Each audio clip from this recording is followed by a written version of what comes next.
The Morning Drive is sponsored by Power Metallic. To find out more about the company, please visit their website at powermetallic.com.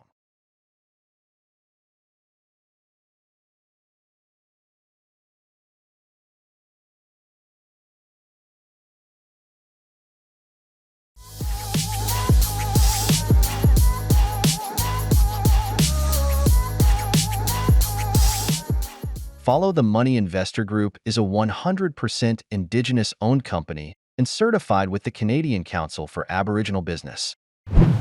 Tara. Great to see you again. Every morning drive starts with a handshake, and my microphone is now in the proper place. Okay, we're ready. All right, so we're going to go for, I don't want to lie, it's actually an afternoon drive.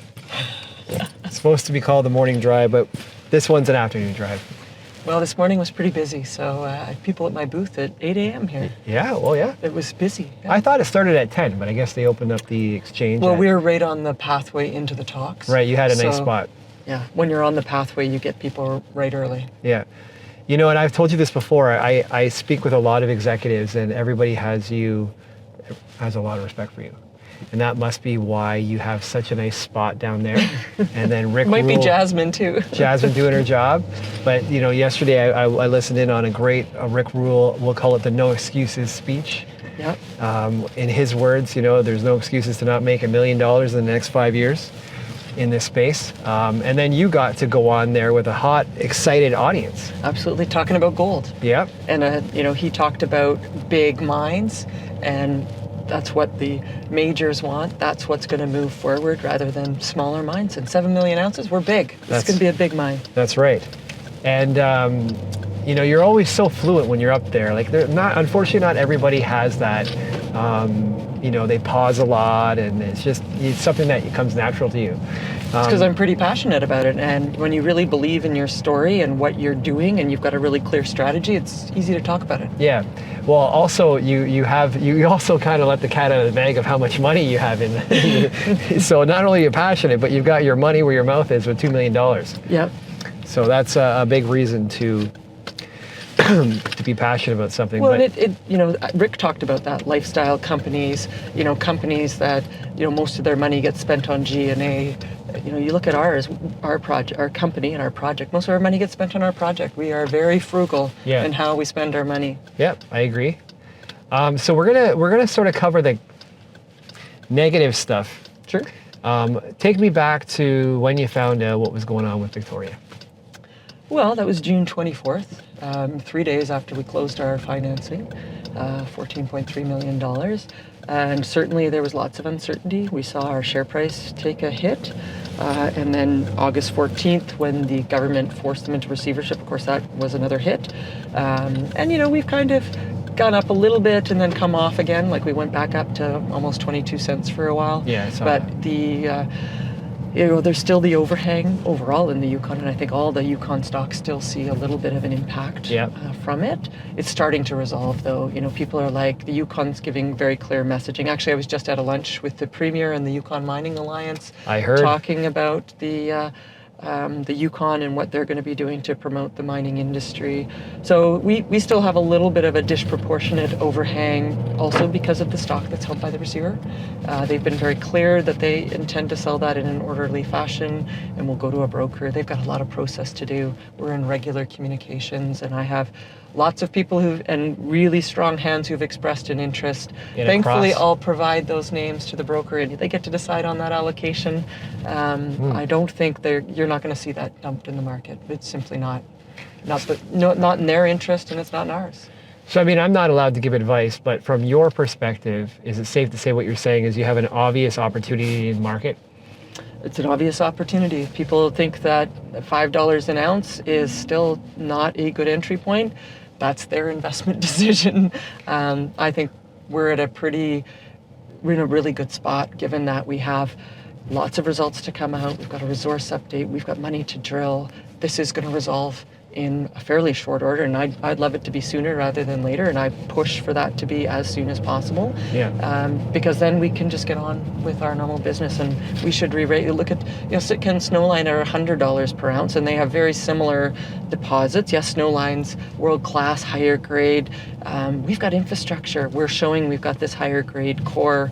We're currently $5 an ounce. So, between there, even if you have different discounts for grades and infrastructure and things like that, we will re-rate once that overhang starts to abate and people get the message that Yukon needs mining. The Premier was really clear on it. We need healthcare, we need education money, and that comes from mining dollars. So they've got a lot of, they would have a lot of pressure on them. They have a lot of pressure, yeah. What was that financing at that happened right before this unfolded? The front end of the charity was 38 cents. And then we did $500,000 of hard dollars at 27 cents and some regular flow through in between, but a small amount of regular flow through. So the bulk of it, the average price was probably 32 cents. Mm-hmm. Now, this meeting that you had literally today, hours ago, were you happy with what you heard? We really were focused on messaging going forward for the Mining Alliance, and the Premier did come by our Banyan's booth and asked us, what kind of a project we were, and we talked about, Banyan being a mill project, not a heap leach, briefly. So, the messaging that we're hearing from the government, we also know there's going to be elections, so we had a brief conversation about the government making sure that there was clear messaging during that time period when there's maybe not some politicians to be putting out messages. So, overall, I think it was a positive message. He also talked a little bit about what the provinces are doing with Trump being elected and the tariffs and some of the alignment and what that means for critical minerals projects, etc. Can you fill us in on that a little bit, or he is working hard with the other premiers to make sure there's support for the industry and that they're going to bat with the U.S. to make sure that our critical minerals and energy projects are getting what they need so they can move forward and they don't get stuck in the middle of this tariff, which is great. We need all of our Canadian provinces and territories to be working together on that. I want one insight from you. Yes. Like, where were you and how did you receive the news about it, and what was it like? What was your organic, raw reaction? Well, we got a phone call. You're at home, or? No, we were in Dawson City for the investment tour that was going on. We'd just been at the site, both my site and Victoria Gold the day before, with all the investors and analysts that were on the Yukon Mining Alliance tour. So we were in a hotel room. Phone call came in. We didn't have photos or anything, but it was a pretty surreal moment, and the whole year was semi-surreal from that day through to the fall. But certainly things are starting to resolve, and it's anyway, those decisions are decisions, but that's where we were, and it certainly wasn't. It's never good timing for that sort of. There's never a good time for it. Yeah. It was particularly, I think, brought up in the media because there were so many media on that tour. Definitely. Okay, so we'll move past that now. Let's talk about recent news, because you have had good recent news. Oh, we're really excited with those drill results. Right from surface, on bulk, without you don't need to see specific results, but 1 gram over long intercept start right from surface, 2 grams. Some high gram meters per hole, which isn't the official result, but 135, lots over 50. I think we're seeing what we expected and what we wanted to drill off was the area where you'd mine first, where you can get a subset of 1 gram-ish on average material with maybe a couple years of higher grade that really are going to be the basis of our PEA that will come out in fourth quarter. So I think they even exceeded some of our expectations. Also, that will move our resource from inferred to indicated, and we've been able to get more geological controls on our resource model, which is something we heard from some of the corporates they wanted to see. Some corporates said just get it to 10 million ounces. We know what your geology is. You don't have to get it to indicated. But others, kind of went, because there have been some recent examples where in mining companies where the geological model wasn't well developed and it didn't turn out as it should be. So I think we've ticked those boxes. So I'm excited about that. And then we did our geophysics last year. which sets us up for this year with both some proximal targets to get to that, demonstrate that 10 million ounce potential with some holes. I think you've seen some analysts recently say they can see a lot more than that. So I think we're so set up. We're forward-looking statements, but right now you're at 7 million ounces? 7 million ounces, yeah. Where do you see this thing based on, last year's work and the recent news? The resource update, or where do I think it can go? Where do you think it can go? Oh, plus 10 million ounces. On the sections, you can see that's open, and how far beyond that, and we know it goes to depth, and that's only within 200 meters of surface. We've drilled down to 650 meters. We know it's mineralized all the way down in that hole that we drilled. So none of that'll get into your resource or your PEA, but when this type of a project is mined, similar to like Marigold, where they're way down now, this thing has deep roots. And we still haven't found the intrusion, right? These are a reduced intrusion deposit, but we're in the country rock, the rocks around that the mineralized fluid leaked into. So where's the intrusion? And that's partly why we did the geophysical work, is to really set ourselves up to show that bigger potential. Any 43-101 is a waypoint, right? Especially if you haven't drilled it out, which we're far from. Both our resource and our PA will show the economics, but also show there's a lot more potential in the property. So as you can see, I'm pretty excited. I think it's... You are. How are the costs going right now? We just came out of this high inflationary environment. Obviously, there's still inflation. It's not like what it was. When it comes to labor, drilling, we're not seeing huge inflationary costs, and we can really control our costs because we own so much of our equipment, right? And our camp, and we don't rent trucks. We own things. So there's lots of things that don't change for us. Fuel's actually not that inflationary. Fuel's actually pretty decent prices right now in Canada, with the exception of the carbon tax, which may or may not change when we have an election.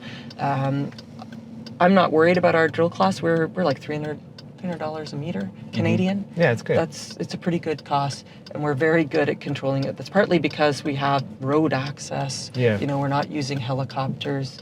We've got long-term staff. I'm not too worried about that. The tariff stuff, on some of the inputs may have an impact. So we'll have to see where that all ends up. Yeah, can you go into that a little bit? Because I'm still trying to understand how tariffs will have an impact on mining and exploration. Well, your drill steel and your drilling supplies, obviously not the drills because they're already on site and in Canada. I'm not I don't think anybody's entirely clear in Canada what that's going to mean. We have to rely on the messaging we're getting from our political leadership to be telling us what it's actually going to apply to, and for them to negotiate some deals for us. So I don't have any more than what anybody else has heard in the news. True. Okay. And field work this year, what's planned? What's on the menu?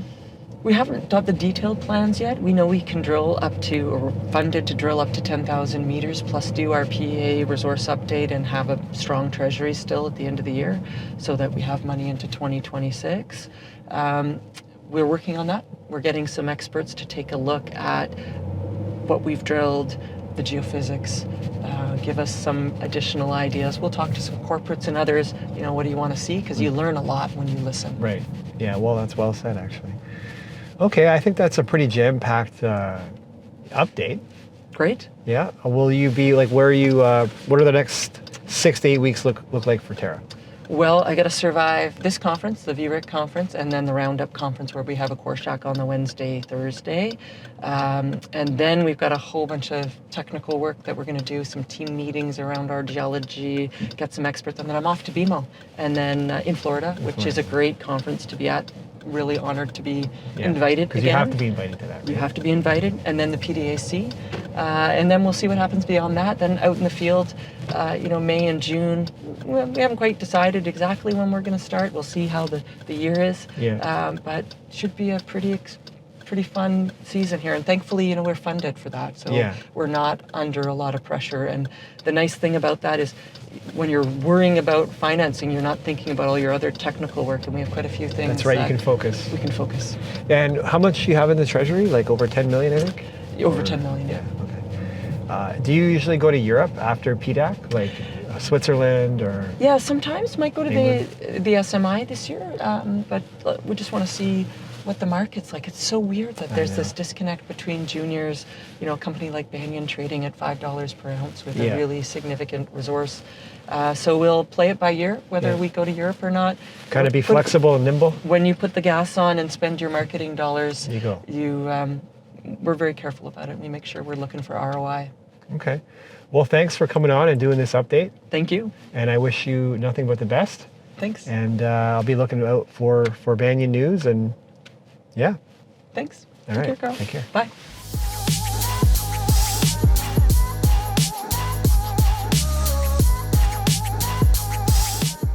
Follow the Money Investor Group is a 100% Indigenous-owned company and certified with the Canadian Council for Aboriginal Business.